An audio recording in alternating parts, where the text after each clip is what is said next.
રાજકોટમાં જ્યાં પીજીવીસીએલના કૌભાંડી અધિકારીઓને સસ્પેન્ડ કરવામાં આવ્યા, કોરોનામાં મૃત્યુ પામેલા કર્મચારીઓના સહાયના પૈસામાંથી કટકી કરવાનો પ્રયાસ કરાયો। પીજીવીસીએલના 48 કર્મચારીઓને સરકાર તરફથી 25 લાખ મળવાના હતા અને આ 25 લાખમાંથી 10 લાખ આપવાની વાતચીતનો ઓડિયો વાયરલ થયો।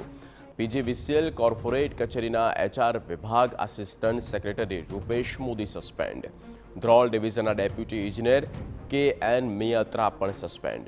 બંને અધિકારીઓ 10 લાખ લેવા અંગે વાત કરતો ઓડિયો વાયરલ થયો હતો અને કેસ પતાવી આપવા માટે પરિવાર પાસે 10 લાખ રૂપિયાની માંગ કરી હતી।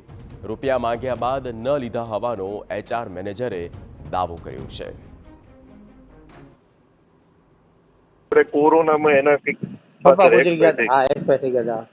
બરાબર છે। હવે એ લોકોને 25 લાખ મળ્યા નથી તો આપણે એ લોકોને 25 લાખ અપાવવાના છે।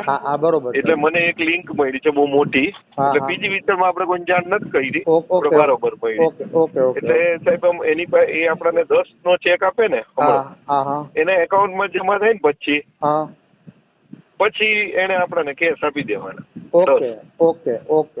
એટલે થઈ જશે, એમાં વાંધો નહીં આવે ને? નહીં વાંધો આવે સાહેબ।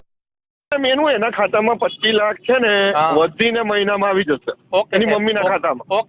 એટલે આપણાને તમારે એમાંથી જ આપવાના છે, આપણે એડવાન્સમાં કઈ જોતું નથી। બરાબર છે, એમાંથી જ આપવાના છે। પણ આ તો કેવું છે કે પછી એકવાર ફેરીમાં જતું રહે ને પછી આપણે કઈ ન કરી શકીએ। તમે સમજો, તમે ભલે અંગત હોય તો હું ન કરી શકું। ના 100% પછી મહિલા બરાબર, હવે દવા આપવાના થયા તો હવે 15 તો મળી ગયા ને, નહીં તો ફેરીમાં જતું રહે તો આવ જત